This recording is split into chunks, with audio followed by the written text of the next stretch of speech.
بسم اللہ الرحمن الرحیم۔ السلام علیکم دوستو، لیاقت علی خان پاکستان کے پہلے وزیر اعظم تھے۔ آپ 1 اکتوبر 1896 کو متحدہ ہندوستان کے علاقے کرنال میں پیدا ہوئے۔ آپ کی والدہ محمودہ بیگم نے گھر میں ہی قرآن و حدیث کے پڑھانے کا انتظام کروا لیا۔ 1918 میں MAO کالج سے گریجویشن کی ڈگری حاصل کی اور اسی سن ہی جہانگیرہ بیگم سے شادی کر لی۔ بعد ازاں آکسفورڈ یونیورسٹی سے قانون کی ڈگری حاصل کی اور 1922 کو انگلینڈ بار میں شمولیت حاصل کی۔ 1923 میں واپس ہندوستان آئے اور مسلم لیگ میں شمولیت حاصل کی اور ملک کو غیر ملکی تسلط سے آزاد کرانے کے لیے مہم شروع کی۔ آپ ایک نامور نواب خاندان میں پیدا ہوئے۔ آپ کے والد کا نام نواب رستم علی خان تھا۔ 1926 میں آپ نے UP کی قانون ساز اسمبلی کی رکنیت حاصل کی اور 1940 تک مرکزی قانون اسمبلی کے رکن منتخب ہونے تک آپ UP اسمبلی کے رکن رہے۔ 1932 میں آپ نے دوسری شادی کی۔ آپ کی دوسری شادی بیگم رانا لیاقت علی خان جو ایک ماہر تعلیم اور معیشت دان تھی۔ آپ لیاقت علی خان کی سیاسی زندگی کی ایک بہترین معاون ثابت ہوئی۔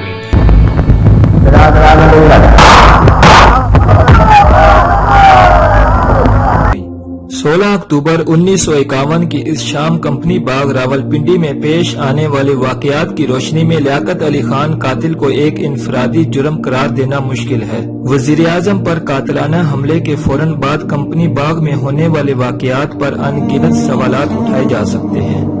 وزیر اعظم کے جلسہ میں صوبہ سرحد کے وزیر اعلیٰ اور IG پولیس تو موجود تھے، مگر پنجاب کے وزیر اعلیٰ ممتاز دولتانہ IG پولیس قربان علی خان اور DIG CID انور علی غائب تھے۔ در حقیقت جلسہ گاہ میں فرائض منصبی پر مامور پولیس کا اعلیٰ ترین عہدیدار راولپنڈی کا SP نجف خان تھا۔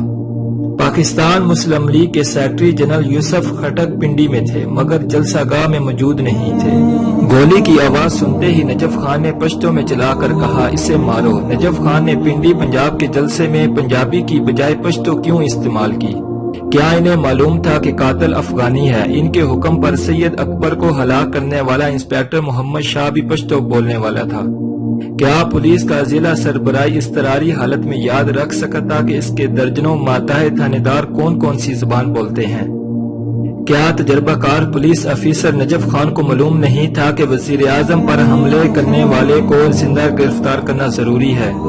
جب انسپیکٹر شاہ محمد نے سید اکبر پر 1 2 نہیں 5 گولیاں چلائیں، اس وقت سفید پوش انسپیکٹر ابرار احمد نے حاضرین جلسہ سے مل کر قاتل سے پستول چھین لیا تھا اور اسے قابو کر رکھا تھا۔ کیا انسپیکٹر شاہ محمد قاتل پر قابو پانے کی بجائے اسے ختم کرنے میں دلچسپی رکھتے تھے؟ لیاقت علی خان کے صاحبزادہ اکبر لیاقت علی خان کا کہنا ہے کہ سید اکبر تو خواہ نشانہ بنائے گئے، اصل قاتل کوئی اور تھا، اور یہ بھی کہتے ہیں کہ لیاقت علی خان کو گولی سامنے سے نہیں عقب سے ماری گئی تھی۔ جلسہ گاہ میں موجود مسلم لیگ گارڈ بالوں سے سید اکبر پر ٹوٹ پڑے، اس کے جسم پر بالوں کے درجنوں زخم تھے۔ اس کا مطلب ہے کہ وزیر اعظم کے آس پاس بہت سے مسلح افراد موجود تھے جن سے ناقص حفاظتی انتظامات کی نشاندہی ہو سکتی ہے۔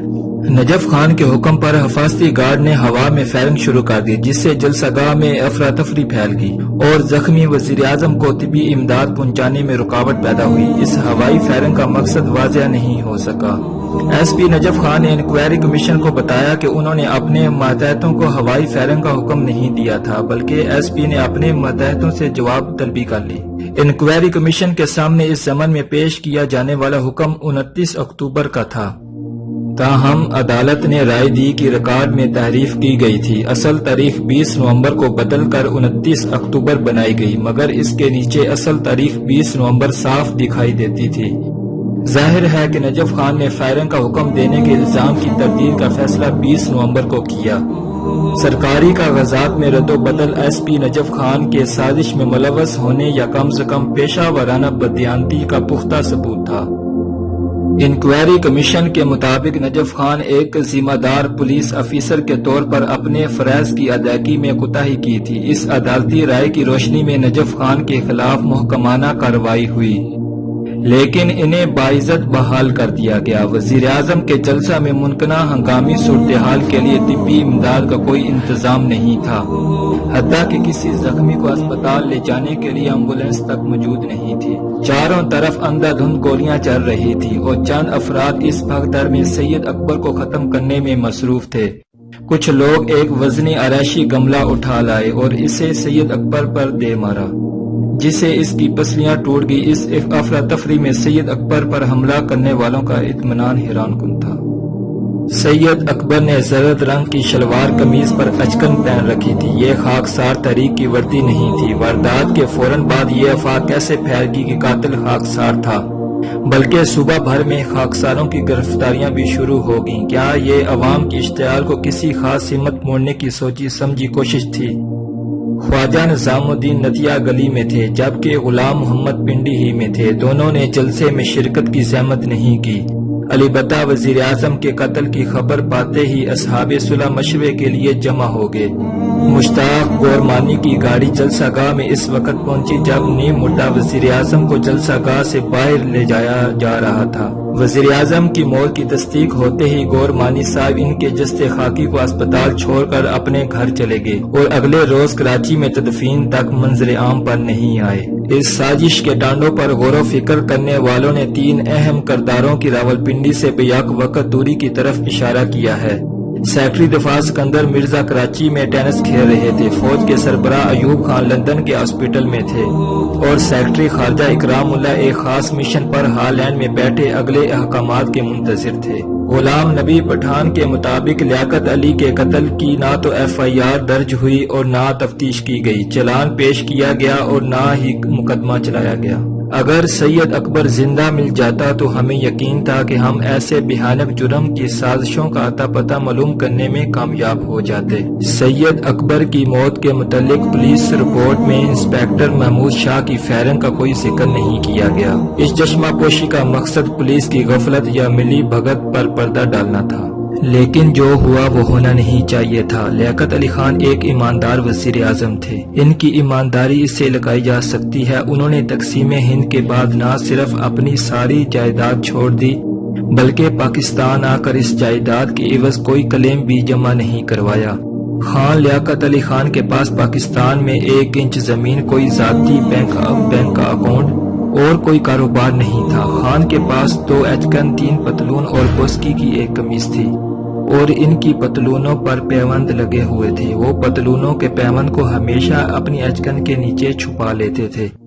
16 اکتوبر 1957 کو جب راولپنڈی میں لیاقت علی خان شہید ہوئے تو ان کی لاش پوسٹ مارٹم کے لیے لے جائی گئی۔ دنیا یہ دیکھ کر حیران رہ گئی، پاکستان کے پہلے وزیر اعظم نے اچکن کے نیچے نہ صرف پھٹی ہوئی بنیان پہن رکھی تھی بلکہ ان کی جرابوں میں بڑے بڑے سوراخ تھے۔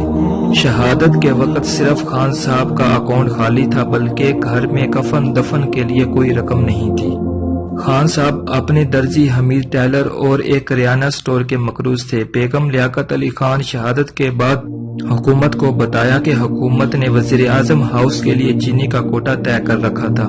یہ کوٹا جب ختم ہو جاتا تو وزیر اعظم، ان کی بیگم اور ان کے بچے اور ان کے مہمانوں کو چائے پھیکی پینا پڑتی تھی۔ 50 کی دہائی میں ایک بیوروکریٹ نے بیگم لیاقت علی خان سے پوچھا، انسان ہمیشہ اپنے بیوی اور بچوں کے لیے کچھ نہ کچھ ضرور جمع کرتا ہے تو خان صاحب نے کیوں نہیں کیا تھا؟ بیگم صاحبہ نے جواب دیا کہ یہ سوال میں نے بھی لیاقت علی خان سے پوچھا تھا، لیکن خان صاحب نے جواب دیا تھا میں ایک نواب خاندان سے تعلق رکھتا ہوں، میں نے زندگی میں ایک لباس دوسری بار نہیں پہنا تھا۔ میرے خاندان نے مجھے ایکسفورڈ یونیورسٹی میں خان شامہ، خادم اور ڈرائیور دے رکھا تھا اور ہم لوگ کھانا کھاتے یا نہ کھاتے لیکن ہمارے گھر میں 50 سے 100 لوگوں کے لیے کھانا بنتا تھا۔ جب میں پاکستان کا وزیر اعظم بنا تو میں نے اپنے آپ سے کہا، لیاقت علی خان اب تمہیں نوابی یا وزارت عظمیٰ میں سے کسی ایک چیز کا انتخاب کرنا ہوگا۔ اور میں نے اپنے لیے وزارت عظمیٰ منتخب کر لی۔ بیگم صاحبہ کا کہنا تھا کہ خان صاحب فرمایا کرتے تھے کہ جب بھی اپنے لیے نیا کپڑا خریدنے لگتا ہوں تو میں اپنے آپ سے سوال کرتا ہوں کہ کیا پاکستان کی ساری عوام کے پاس نئے کپڑے ہیں؟ جب میں اپنا ذاتی مکان بنانے کا سوچتا ہوں تو میں اپنے آپ سے پوچھتا ہوں کہ کیا پاکستان کی تمام عوام کے پاس اپنے مکان ہیں؟ اور جب میں اپنے بیوی بچوں کے لیے کچھ رقم جمع کرنے کا سوچتا ہوں تو اپنے آپ سے پوچھتا ہوں کہ کیا پاکستان کی ساری عوام کے پاس مناسب رقم موجود ہے؟ مجھے جب ان تمام سوالوں کے جواب نفی میں ملتے ہیں تو میں اپنے آپ کو کہتا ہوں لیاقت علی خان ایک غریب ملک کے وزیر اعظم کو نئے لباس، لمبا چوڑا دسترخوان اور ذاتی مکان زیب نہیں دیتا۔ دوستوں، اگر آپ کو ہماری ویڈیو اچھی لگی ہو تو ہمارے چینل کو سبسکرائب کیجیے۔ آپ ہماری ویڈیو کو شیئر اور لائک کر کے ہمارا حوصلہ بڑھا سکتے ہیں اور کمنٹس کرنا نہ بھولیے۔